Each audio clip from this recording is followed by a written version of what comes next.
Coming up on News 2, Governor Jongh hosted a meeting with senators to update them about the issues involving the recent CMS survey report on the Juan F Hospital. Plus, a 25-year-old was found shot in Mutual Homes this morning.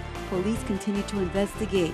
Also, have you noticed an increase in your property tax bills? Officials say they are based on new property values.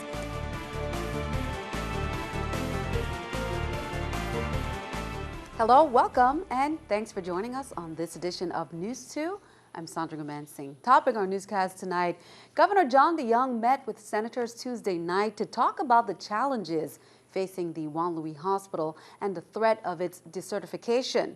Interim CEO Dr. Kendall Griffith was available to brief the group on the hospital's issues and his plans to appeal. News 2's Erica Parsons has more. Senators sat at the table with Governor Jongh Tuesday night to iron out the issues at Juan F Hospital that's leading to its decertification by the Centers for Medicare and Medicaid Services, or CMS. We had 13 of the senators participate, which clearly is an indication of the importance by which they take this matter, and also at the same time looking for ways that we can work our way through it. CMS advised JFL officials last week of their plans to terminate the hospital's agreement with the federal agency October 9th. The report detailing the reasons was damaging. It's a very good staff. There's some issues that clearly have come up within the report, but we also think at the same time that there have been some improvements at the facility. Last night was an opportunity for Dr. Griffith to go through the entire report and to explain to the senators areas that he disagreed with, areas of concern, and action plans that we need to put in place. JFL Interim CEO Dr. Kendall Griffith has a plan. We outlined in our discussions exactly how we're going to move forward, and Dr. Griffith has now hired a law firm and Ropes and Gray. The governor said that law firm has a lot of experience working with CMS. They've also worked with hospitals facing decertification, and they plan to help JFL officials submit a plan of correction to reverse CMS's decision. Hospital officials are estimating that they would lose roughly $2.2 million per month in income with the loss of CMS. Congresswoman Donna Christensen this week called for a state of emergency. I will not call for a state of emergency. I don't believe that the state of emergency is something that we need to do at all. I think that it adds a level of anxiety. The governor said the state of emergency doesn't provide immediate help. He said focusing on a plan of correction is most important. Erica Parsons, News 2. On Tuesday, the Senate Committee on Rules and Judiciary approved 2 nominees to serve on the Juan F Hospital Board. The full Senate has to confirm the 2. If they do, the St. Croix board will have a quorum again. Not having a governing body was one of the issues raised by the CMS. Senator Alicia Hansen is officially on the November Senate race. In a stunning reversal, District Court Judge Wilma Lewis granted Hansen's supporters a permanent injunction to have her placed on the ballot. The judge said the governor's pardon cleared all Hansen's defects when he issued it. A court hearing scheduled for Wednesday to see if Senator Alicia Hansen would remain on the November ballot was canceled. Superior Court Judge Douglas Brady issued the order Tuesday afternoon. The judge received notice that the case was moved to the district court after a motion filed in the federal court Tuesday afternoon by Senator Hansen and the AG's office on behalf of elections. St. Croix Elections Board Chair Adelbert Bryan had filed a petition in Superior Court for the emergency hearing. He asked Judge Brady to enforce his order restraining Hansen's name be removed from the ballot as the local Supreme Court directed. Bryan also requested in his motion that the judge charge elections supervisor Carolyn Fox with contempt for violating the order. There is less than 1 month left to register if you plan to vote in November's general election. Sunday, October 5th is the last day to register. The St. Croix Elections Office will be extending their voter registration hours between September 29th. From Monday to Friday that week, office hours will be extended from 5 to 7 p.m. On Saturday, October 4th and Sunday, October 5th, the St. Croix office will be open from noon to 3 p.m. for residents to register to vote. The Senate Committee on Rules and Judiciary met Wednesday and approved a measure amending the Hotel Development Act to authorize contingent lease guarantees. In another session, a nominee to the Board of Education also got a chance to share her goals as a public servant. My personal goals are to work with the Board of Education to implement and achieve policies, to require financial planning as part of the math curriculum for K to 12, to revise and implement the summer maintenance program, to collaborate with the Department of Education to gain access to the parent database so information, policies, and public forums can be shared directly with parents, teachers, and to implement a hotline, a means for the public to provide feedback on matters without feeling fearful of being retaliated against. Department of Labor's Commissioner Albert Bryan Jr. and the Unemployment Insurance Director Allison Degazon were the guests on Talk 2 Tuesday night. They discussed labor and the workforce in the USVI and much, much more. The VI unemployment rate is about 13% now. It's about 14.6 in St. Croix and more about 11.6 in St. Thomas. We'll see that tick down as we pass September and head into the tourist season, but it's substantially lower than it has been in a couple of years. And compared to the U.S., are we experiencing a higher unemployment rate? Absolutely. I think we're almost 100% more, if not more, than the U.S. rate, which hovers around 7%. And that has been a result of the recession for the most part. As you know, when the U.S. starts to sneeze, we catch a cold. So it's been about a year or so now that their economy is picking up. So this tourist season, we should start to see more of that trickling down into us as far as tourism goes. We're also seeing the advent of new EDC companies coming to our shores and looking to set up business. And good news that the Jovenza sale seems to be going to happen. So that's good for us too, and we should see unemployment numbers definitely start to go down. Be sure to tune in to Talk 2 every Tuesday night on CBS TV2. The Coast Guard continues to investigate a collision Tuesday between the 110-foot Coast Guard cutter Key Largo and the 42-foot commercial fishing vessel Sea Shepherd east-northeast of Vieques, Puerto Rico. At 6:38 a.m., the Coast Guard cutter Key Largo was on a routine patrol when that collision occurred. The Sea Shepherd sank at a depth of over 100 feet. The crew of the Key Largo recovered and embarked. The two-man crew of the Sea Shepherd, Winston Ledee, 57 years of age, and Kenneth Turbay, 30, both of St. Thomas. No injuries have been reported. On Tuesday, the Department of Justice released a statement on the ongoing negotiations carried out by the Attorney General's office with the St. John Rescue.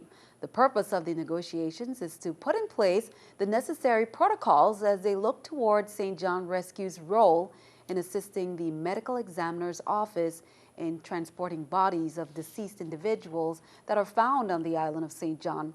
The department assured the community that there will be no lapse in the provision of transportation of the deceased while negotiations are ongoing, since the medical examiner's office is carrying out this function until the conclusion of the negotiations, which is expected to occur soon.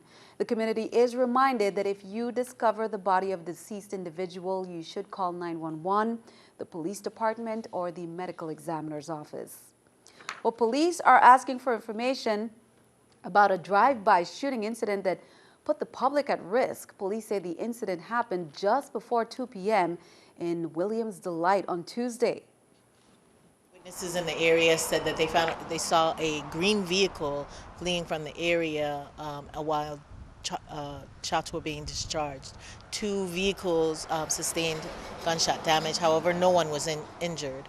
So again, police are asking for your help in identifying persons or giving them any type of information on what may have happened or what may have led to this situation.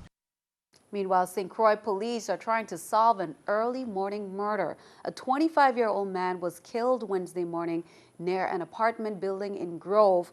Police say the victim was found shot multiple times in the Mutual Homes community. A man who police said was recently released from the Golden Grove Correctional Facility was fatally shot in Mutual Homes on September 24th at about 1:30 a.m.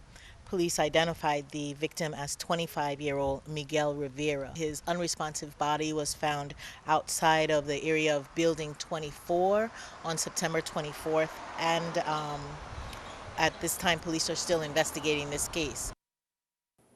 In other crime reports, a father and a son were both arrested by police on St. Thomas and charged with third-degree assault, possession of a dangerous weapon during the commission of a crime of violence, and aiding and abetting. Police said the suspects, who were identified as 46-year-old Alan Ford Fleming and 23-year-old Shamal Fleming, assaulted a 49-year-old male victim by hitting him with a stick and a metal pipe. The victim was bruised on his face and head. The incident occurred on February 25, 2014. The suspects were held on bails of $25,000 each and remanded to the Bureau of Corrections pending further court action.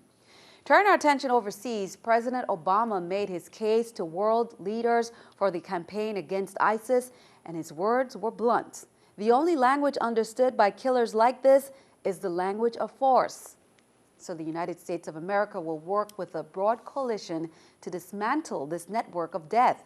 Shortly after the president spoke, officials confirmed that Algerian extremists allied to ISIS had beheaded a French hostage. President Hollande said the victim was killed because France is fighting terrorism.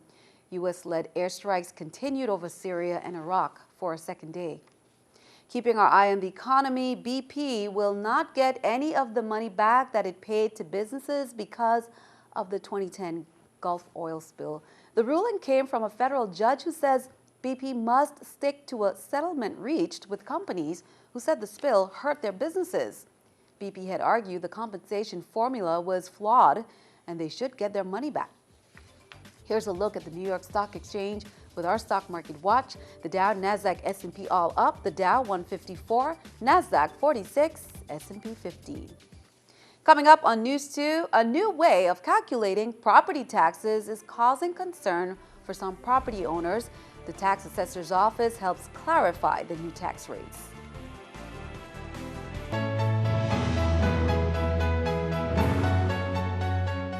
If you own a house or a piece of land in the territory, you might have noticed a change in your 2013 property tax bills. A new way of calculating property taxes is causing concern for some property owners. The tax assessor's office helps clarify the new tax rates. News 2's April Knight has that story. Monica Boyd Richards owns several properties on St. John, and she's only one of many property owners who got concerned when they saw their 2013 tax bill. Taxes, of course, went up tremendously. And tax assessor Ira Mills is not surprised. If you have to pay more taxes, you're going to get some pushback. The jump in property tax is the result of a new way of assessing taxes that only took effect in 2013. For more than a decade, property taxes were calculated based on 1998 figures. Then, in 2008, a new law ordered that property taxes be based on how much a property will sell or its market value, no longer on the cheaper 1998 numbers that residents were used to paying. 15 years that they've been accustomed to the same number. It just happens in this particular year, there's another number. Some people would be up, some would be down, because then you're following the market. But basing taxes on market value is problematic for many property owners. In Boyd Richards' case, the market value of one of her properties skyrocketed between 2012 and 2013. $55,000 to $58,000. It jumped, it tripled. Now it says $158,000. It's been a hot topic for many years, but according to Mills, the revaluation is needed if the territory wants to keep up with national and global trends. The fair and equitable thing, as per the IWO standard, says let's use the market value. The legislature decided if this is the standard across the country, let us move to that standard. The tax assessor's office is offering credits and discounts to offset the sudden rise in taxes, but some property owners are saying this does little to ease the much heavier burden now placed on their shoulders. It's like taxing you out of your property. Reporting for News 2, I'm April Knight. The tax assessor's office is encouraging taxpayers to see if they are eligible for the different discounts and tax credits currently being offered. Education Commissioner Donna Fred Gregory announced that Julius Sprouse School Principal Dion Wells will be serving as interim St. Thomas St. John Superintendent of Schools effective October 1st. Wells will be taking over for longtime Superintendent Jeanette Smith-Barry, who will be retiring after 41 years with the department. Smith-Barry was appointed to serve as superintendent in January of 2008. And after receiving her Bachelor of Science degree from Tuskegee University in 1993, Wells returned home and began working in 1993 as a science teacher at Sproul. After 8 years, Wells moved on to pursue her Master's of Education in Supervision and Instruction from the University of the Virgin Islands. In 2003, she became the assistant principal at Sproul until 2006. Then she moved over to Guy Benjamin School as acting principal until 2011 when she was moved back to Sproul. The commissioner spoke highly of both women. The Department of Education will be holding a public meeting with USDA officials to discuss the National School Lunch Program meal requirements, school breakfast program meal pattern, and smart snack implementation, as well as local wellness policy. You are welcome to attend and learn more about some healthy eating options for the young ones. That's on Thursday, September 25th, 6 p.m. at the St. Croix Curriculum Center. Well, all farmers are invited, mark this on the calendar, to the Agricultural Expansion and Marketing Conference on Thursday. It is hosted by the Departments of Agriculture and Education. The conference takes place from 8 a.m. to 5 p.m. at the Benny and Martha Foundation Conference Room in the Cardiac Center of the Juan F. Hospital. Local and federal opportunities will be presented, such as funding and resources, farmers markets, school programs, and private and institutional markets. Experts will be available to answer all questions. If you still haven't registered for the Breast Cancer Walk in October, you still have some time. Alpha Kappa Alpha Sorority and the American Cancer Society inviting the St. Thomas St. John community to register for the upcoming Making Strides Against Breast Cancer Walk, which is set for October 26. The 3-mile walk aims to raise $10,000 toward research, services, and access to mammograms for women. You can call Anise Hodge at 643-7453 to register or get more information on the event. Now, breast cancer is the second most common kind of cancer in women. About 1 in 8 women born today in the United States will get breast cancer at some point. The good news is that many women can survive breast cancer if it is found early and treated early. National Breast Cancer Awareness Month is a chance to raise awareness about the importance of early detection of breast cancer. So be sure to tune in to News 2. We will be sharing some information throughout the entire month of October. Innovative telephone customers on the island of St. Thomas, St. John, and St. Croix are still experiencing some service interruption. This outage is caused by damages to the company's underground infrastructure and an equipment failure on September 18th. Innovative resolved the fiber cut reported last week. However, the damages were accompanied by a fiber optic terminal equipment failure, which is currently affecting 11 circuits. Innovative engineers and technical crews continue to reroute customers to alternate facilities as they become available. Replacement equipment has been configured, and Innovative engineers are in communication with the manufacturer for immediate shipment. Innovative apologizes for any inconvenience this may have caused its customers. Well, be sure to stick around. Your News 2 AccuWeather forecast is coming up next.